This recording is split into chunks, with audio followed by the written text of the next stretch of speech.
नमस्ते, good evening. मेरा नाम डॉक्टर अमिति अग्रवाल है। मैं गायनेकोलॉजिस्ट और आईवीएफ कंसल्टेंट हूँ और मैं अभी फ़िलहाल ब्लूम आईवीएफ के साथ जुड़ी हुई हूँ, जो कि लीलावती हॉस्पिटल और ओपेरा हाउस में है। उसके साथ साथ मेरा खुद के 2 हॉस्पिटल हैं, भांडुप में एसएएस हॉस्पिटल और विक्रोली में अतुल लोक हॉस्पिटल। और आज मैं आपसे बात करूँगी आईवीएफ ट्रीटमेंट के बारे में, इनफर्टिलिटी ट्रीटमेंट के बारे में। जिन लोगों को बच्चे आसानी से नहीं होते हैं, उन लोगों को कभी कभी ये रास्ता अपनाना पड़ता है, जिसको हम आईवीएफ या तो टेस्ट ट्यूब बेबी बोलते हैं। लोगों के मन में आईवीएफ के बारे में बहुत सारे सवाल उठते हैं, बहुत सारे क्वेश्चंस हैं, बहुत सारे डाउट्स होते हैं, जिनका आज मैं आप लोगों को जवाब बताना चाहूँगी। सबसे पहले आईवीएफ ट्रीटमेंट क्या होता है। आईवीएफ ट्रीटमेंट को हम लोग मेडिकल भाषा में टेस्ट ट्यूब बेबी भी बोलते हैं और उस ट्रीटमेंट में तकरीबन 15 दिन से लेकर 1 महीने तक का टाइम लग जाता है। और ये जो टेस्ट ट्यूब बेबी है, ये काफ़ी एडवांस्ड इनफर्टिलिटी टेक्नोलॉजी यूज़ होती है इसमें। और बेसिकली लोगों के मन में बहुत घबराहट, बहुत डर लगा रहता है आईवीएफ के बारे में। उन्हें लगता है कि ये बहुत ही महंगा ट्रीटमेंट है, पहली बात। दूसरा, उनको लगता है कि ये बहुत ही दर्द देने वाला प्रोसीजर है, जिसमें कि लेडी को बहुत तकलीफ़ होती है, बहुत भारी भारी इंजेक्शन लगाने पड़ते हैं और आगे जाके भी उनको तकलीफ़ें हो सकती है। कोई कोई लोगों के मन में ये होता है कि ओवेरियन कैंसर और बदन फूलना, मोटापा आना, कमज़ोरी आना, ये सब चीज़ें आईवीएफ का साइड इफ़ेक्ट है, जो कि बिल्कुल गलत है। और इसके बारे में बहुत सारा साइंटिफिक एविडेंस है, बहुत सारा सबूत है, जो ये क्लियरली स्टेट करता है कि आईवीएफ से इस तरह की कोई भी चीज़ें नहीं होती हैं। एक और इम्पॉर्टेंट लोगों के मन में ये शंका रहती है कि आईवीएफ कराने से बच्चे अबनॉर्मल होते हैं और उनके मन बुद्धि और सीखने में तकलीफ़ें और ये सब चीज़ें होती हैं, जो कि अगेन बहुत ही गलत और एकदम इनकरेक्ट सोच है। तो टू स्टार्ट विथ, सबसे पहले मैं बताना चाहूँगी कि आईवीएफ में क्या ट्रीटमेंट करते हैं। पहली बात, आईवीएफ उन पेशेंट्स के, किन पेशेंट्स को दिया जाता है। आईवीएफ उन पेशेंट्स को दिया जाता है जिसमें जिन पेशेंट्स के या तो ट्यूब में किसी तरह का ब्लॉकेज हो, या उनको पॉलीसिस्टिक ओवेरियन सिंड्रोम हो, जिसको हम लोग पीसीओडी बोलते हैं, कि अंडे टाइम पे तैयार नहीं होते हैं, फूटते नहीं हैं, जिस वजह से उनको किसी तरह का ट्रीटमेंट देकर उनको हेल्प कर सकते हैं। एंडोमेट्रियोसिस नाम की एक बीमारी होती है, जिसमें पीरियड के टाइम पे बहुत ज़्यादा पेशेंट को दर्द होता है और ओवरीज के आसपास एक खून जमा होने की वजह से ठीक से प्रेगनेंसी हो नहीं पाती है। दूसरे एक सेट ऑफ पेशेंट जिनमें हस्बैंड में तकलीफ होती है कि शुक्राणु की कमी होने की वजह से, या शुक्राणु बिल्कुल भी नहीं हो जिनको होता है, उनको भी हम लोग आईवीएफ से ट्रीटमेंट दे सकते हैं।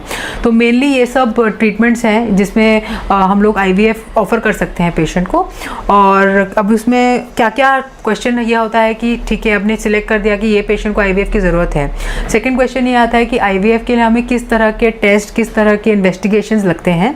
तो बेसिकली एक लेडी के लिए 3 मेजर इन्वेस्टिगेशंस किए जाते हैं। सबसे पहला इन्वेस्टिगेशन है सीरम AMH, जिसको हम लोग एंटी मुलेरियन हार्मोन बोलते हैं।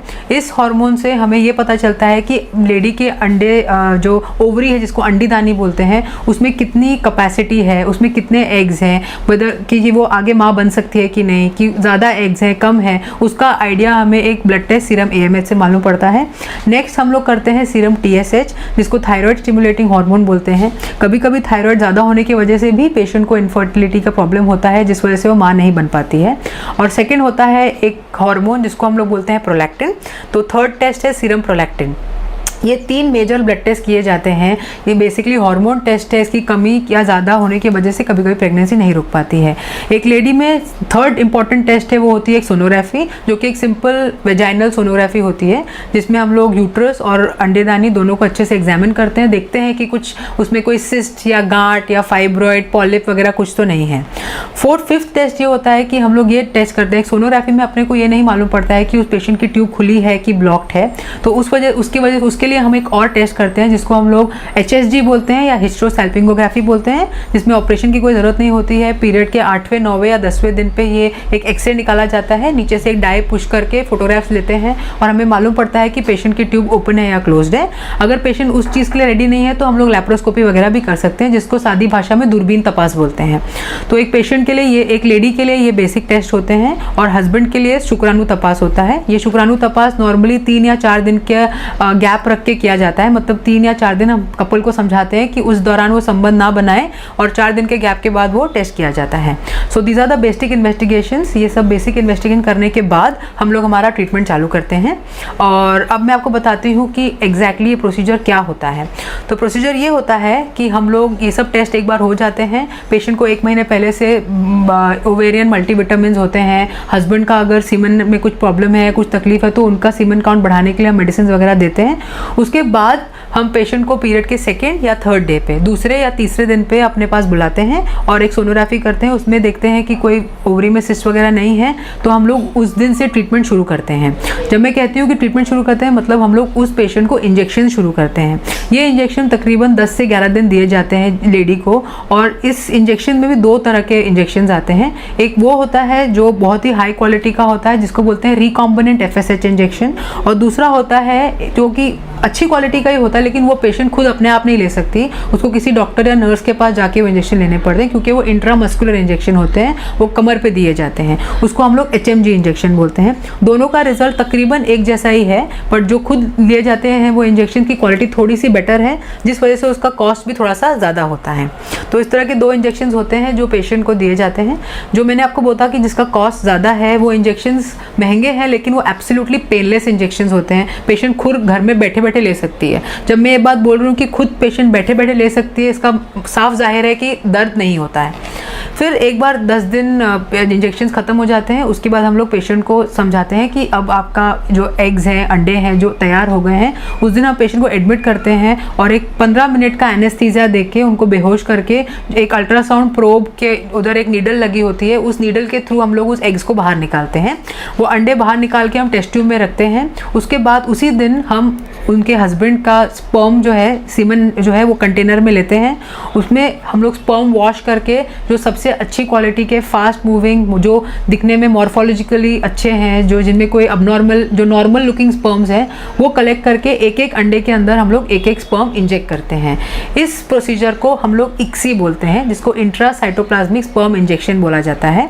वो और एडवांस टेक्नोलॉजी है, जिसमें कि नॉर्मली जो एक लेडी में जो नेचुरली प्रेग्नेंट रह सकती है, अंडे और जो धातु है उसका जो मिलन है वो नॉर्मली ट्यूब में रहता है, और वो एक नेचुरल प्रोसेस है जो अनफॉर्चुनेटली उस पेशेंट में नहीं हो पा रहा है। तो उसको सप्लीमेंट करने के लिए हम लोग ये प्रोसीजर करते हैं, जिसको हम लोग ICSI बोलते हैं। सो एक बार हम जिस दिन हम प्रोसीजर कर देते हैं, उसके बाद हम लोग उस डिश को एक इंक्यूबेटर में रख देते हैं। वो इंक्यूबेटर बहुत महंगी मशीन होती है, तकरीबन 4, 4.5, 5 लाख की मशीन होती है, और उसके अंदर हम लोग उस डिश को रख देते हैं। उसको हम लोग 3 दिन के बाद ओपन करके देखते हैं कि वो जो धातु और अंडा है उसका मिलन हुआ है कि नहीं, जिसको हम लोग फर्टिलाइजेशन बोलते हैं, जो अगले दिन हमें मालूम पड़ जाता है। जिस दिन हम लोगों ने प्रोसीजर किया उसके अगले दिन हमें मालूम पड़ जाता है कि फर्टिलाइजेशन हुआ है कि नहीं, और तकरीबन 4 दिन में वो जो भ्रूण है, जिसको आगे जाके, जिसको हम इंग्लिश में एम्ब्रियो बोलते हैं, जो आगे जाके कपल का बच्चा बनता है, उस एम्ब्रियो जो है वो तकरीबन 4 दिन में तैयार हो जाता है। और उस चौथे दिन पे हम पेशेंट का एक सोनोग्राफी करके चेक करते हैं। अगर उसकी यूट्रस की लाइनिंग, जिसको हम लोग एंडोमेट्रियल थिकनेस बोलते हैं, अगर वो एंडोमेट्रियल थिकनेस अच्छी है और पेशेंट को किसी तरह का तकलीफ नहीं है, अंडेदानी में किसी तरह की सूजन वगैरह नहीं है, तो हम लोग चौथे दिन पे वो जो भ्रूण है उसको हम लोग अंदर ट्रांसफ़र कर देते हैं। इस टेक्निक को हम लोग बोलते हैं फ्रेश एम्ब्रियो ट्रांसफ़र। कभी कभी ऐसा होता है कि किसी पेशेंट की, जैसे कि PCOD पेशेंट है, तो उसके अंडेदानी में अंडे ज़्यादा होने की वजह से कभी कभी उसके अंडेदानी में सूजन होती है, स्वेलिंग होती है, और उस वजह से हम लोग उस साइकिल में ट्रांसफ़र नहीं कर पाते हैं। क्योंकि अगर हम उस साइकिल में ट्रांसफ़र करते हैं तो पेशेंट को एक हाई रिस्क हो जाता है, जिसको हम लोग ओवेरियन हाइपर स्टिमुलेशन सिंड्रोम बोलते हैं, जिस वजह से आगे जाके पेशेंट को ड्यूरिंग प्रेगनेंसी काफ़ी तकलीफ़ें आ सकती हैं। तो उस सिचुएशन में, उस सिनेरियो में हम लोग वो जो एम्ब्रियोज हैं उसको फ्रीज करके रख देते हैं, जो कि लिक्विड नाइट्रोजन में -डिग्रीज में उसको फ्रीज करके रख दिया जाता है, और वो एम्ब्रियो की क्वालिटी को कुछ भी प्रॉब्लम नहीं होती है। इतनी एडवांस हमारी टेक्नोलॉजी है। 10 साल बाद भी पेशेंट आके बोल सकता है कि भाई मुझे आप दूसरा बच्चा करके दीजिए, तो हम वो एम्ब्रियो निकाल के उनको प्रेगनेंसी दे सकते हैं। ये सुनने में बहुत आश्चर्यचकित लगेगा, लेकिन ये एक्चुअली में रियलिटी है। हमारे पास बहुत ऐसे पेशेंट्स हैं जो कि पहला बच्चा उनको हो जाता है और दूसरे बच्चे के लिए हमारे पास 4 या 5 साल बाद आते हैं और खुशी से अपना दूसरा बच्चा भी हमारे से लेकर जाते हैं। तो इस टेक्निक को हम लोग फ्रोजन एम्ब्रियो ट्रांसफ़र बोलते हैं। ऐसी सिचुएशन में हमें पेशेंट के पीरियड का वेट करना पड़ता है। एक बार उसका पीरियड आ जाता है, अंडेदानी में सूजन वगैरह कम हो जाती है, फिर हम लोग एक टैबलेट के ज़रिए उसकी लाइनिंग अच्छे से तैयार करके, एक बार उसकी यूट्रस की लाइनिंग 9 से 10 मिलीमीटर की हो जाती है, तब वो हम लोग एम्ब्रियो फ्रीज़र से निकाल के उसको अंदर ट्रांसफ़र कर देते हैं। तो बेसिकली ये पूरा जो प्रोसीजर है इसको हम लोग IVF ट्रीटमेंट बोलते हैं। ओके, तो मैंने आपको फ्रेश ट्रांसफ़र के बारे में बताया, फ्रोजन ट्रांसफ़र के बारे में बताया। यदि फ्रेश ट्रांसफ़र करना है तो आप समझ लीजिए कि 15 दिन में आपका ट्रीटमेंट ख़त्म हो जाता है। यदि फ्रोजन करना है तो तकरीबन 1 से 1.5 महीना लग जाता है। और so this is the main thing. अब रही बात कॉस्ट की, तो मैंने काफ़ी जगह देखा है कि कॉस्ट जो IVF का है काफ़ी ज़्यादा है। जैसे जैसे टेक्निक पहले टेक्निक ज़्यादा नोन नहीं थी, लोग ज़्यादा जानते नहीं थे टेक्निक के बारे में। अब जैसे जैसे टेक्निक बढ़ती जा रही है, बहुत सारे IVF सेंटर आ गए हैं, बहुत सारे डॉक्टर आ गए हैं, धीरे धीरे जो टेक्नोलॉजी है वो एडवांस भी होती जा रही है और ईजी भी होती जा रही है। तो पहले के ज़माने में जो IVF की एक साइकिल 2.5-3 लाख रुपये में होती थी, वो आज की डेट में 1 से 1.5 लाख पे बहुत सारे सेंटर्स अच्छी रिजल्ट भी अच्छे देते हैं और उतने अमाउंट में हम लोग कर देते हैं।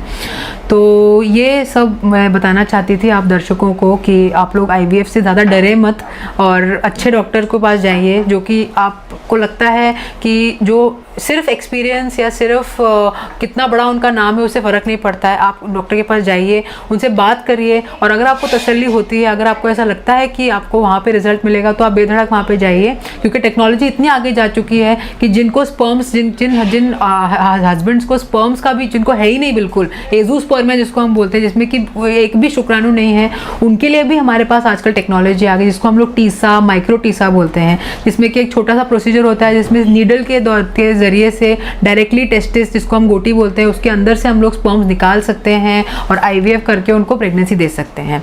तो बिल्कुल डरिए मत और कॉन्टैक्ट योर राइट डॉक्टर और आप उस रास्ते पे जाइए ताकि जल्द से जल्द आप माँ बन सकें। Thank you very much.